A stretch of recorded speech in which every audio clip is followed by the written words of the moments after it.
A verdadeira doutrina do sábado sem os erros judaicos.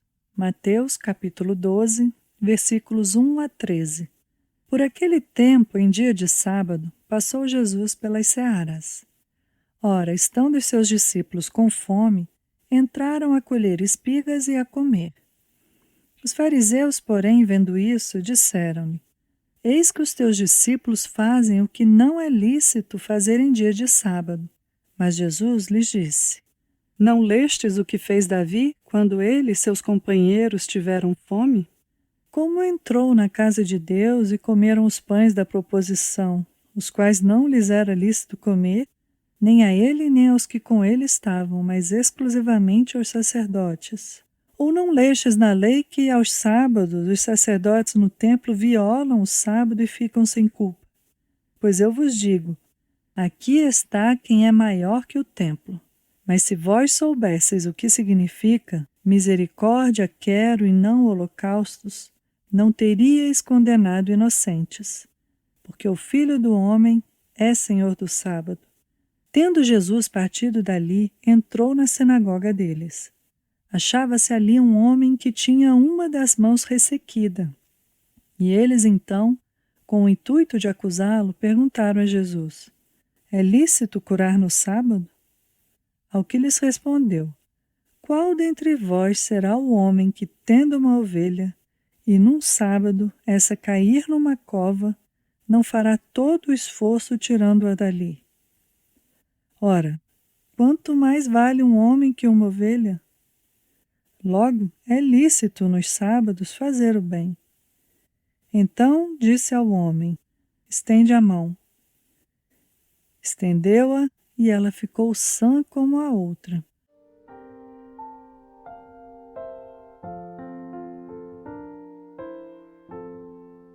O grande assunto que aparece com proeminência nessa passagem é o dia de sábado. Esse era um assunto sobre o qual prevaleciam estranhas opiniões entre os judeus na época do Nosso Senhor.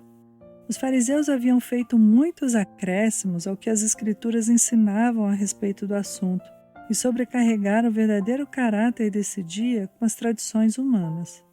Esse também é um assunto acerca do qual diversas opiniões têm sido defendidas nas igrejas de Cristo, e a respeito do qual atualmente existem entre os homens grandes diferenças.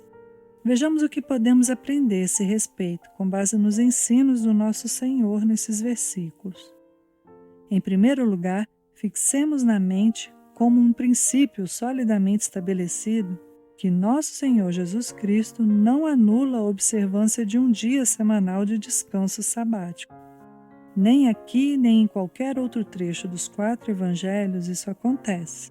Frequentemente encontramos ensinos de Cristo acerca das distorções judaicas atinentes ao sábado, mas jamais achamos uma palavra sequer ensinando que os discípulos de Cristo não devem observar o dia do descanso. É importantíssimo notar esse fato.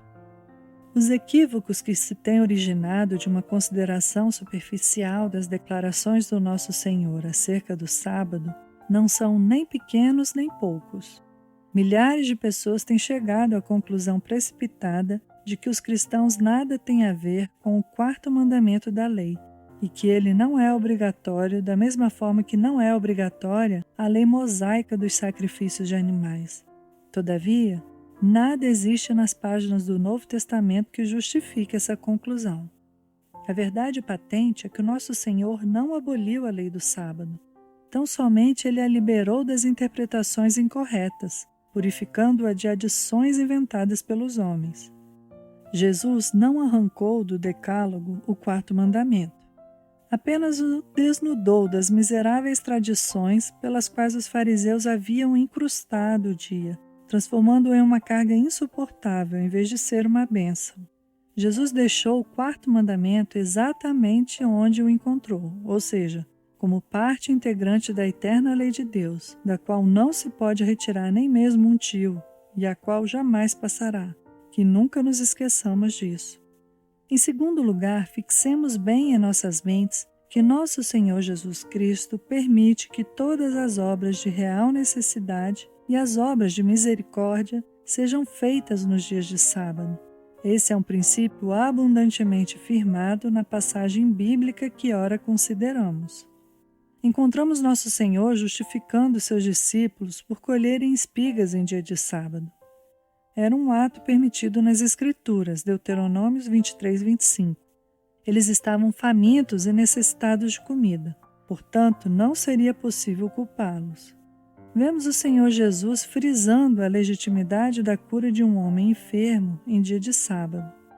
O homem estava padecendo de uma dolorosa enfermidade. Nesse caso, não era a desobediência ao quarto mandamento prestar alívio. Jamais deveríamos descansar de fazer o bem.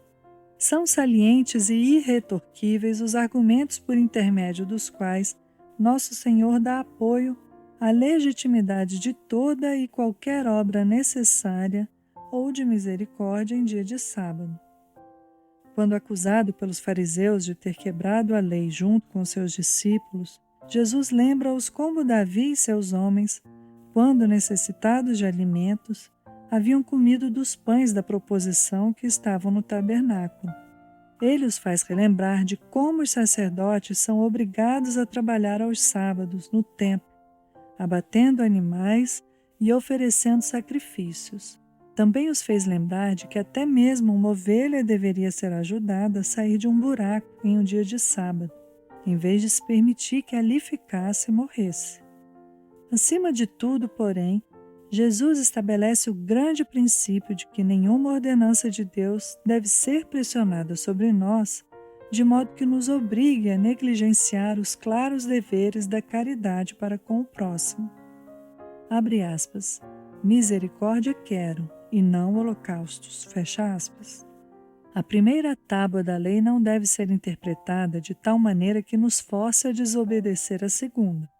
O quarto mandamento não deve ser explicado de maneira a nos tornar insensíveis e destituídos de misericórdia para com o próximo.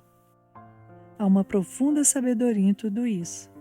Lembremos-nos de que jamais alguém falou como aquele homem. João 7,46. Ao deixarmos esse assunto, cuidemos para que jamais sejamos tentados a menosprezar a santidade do sábado cristão. Tenhamos cuidado para não fazer das instruções de nosso gracioso Senhor uma desculpa para a profanação do dia de descanso. Não abusemos da liberdade que Ele assinalou tão claramente para nós, fingindo que fazemos obras necessárias e de misericórdia no dia do Senhor, as quais, em verdade, fazemos para satisfazer nosso próprio egoísmo. Há um grande motivo para advertirmos as pessoas quanto a isso. Os erros dos fariseus no tocante ao dia do Senhor tendiam a um extremo. Os erros dos cristãos tendem ao outro extremo. Os fariseus fingiam querer aumentar a santidade do dia. Os cristãos, com grande frequência, dispõem-se a subtrair a santidade do dia, agindo de maneira irreverente, profana e ociosa. Que cada um de nós vigie a própria conduta quanto a essa questão. O cristianismo verdadeiro está intimamente ligado à observância autêntica do dia do Senhor. Que jamais nos esqueçamos de que nosso grande alvo deveria ser obediência ao mandamento que diz, abre aspas, lembra-te do dia de sábado para o santificar, fecha aspas. As obras de necessidade e misericórdia podem ser feitas. Jesus disse, é lícito fazer o bem. Porém, dedicar o dia do Senhor ao mero lazer, ao ócio ou ao mundo, é contrário à lei de Deus. Tal atitude é contrária ao exemplo de Cristo, além de ser um pecado contra o mandamento claro de Deus.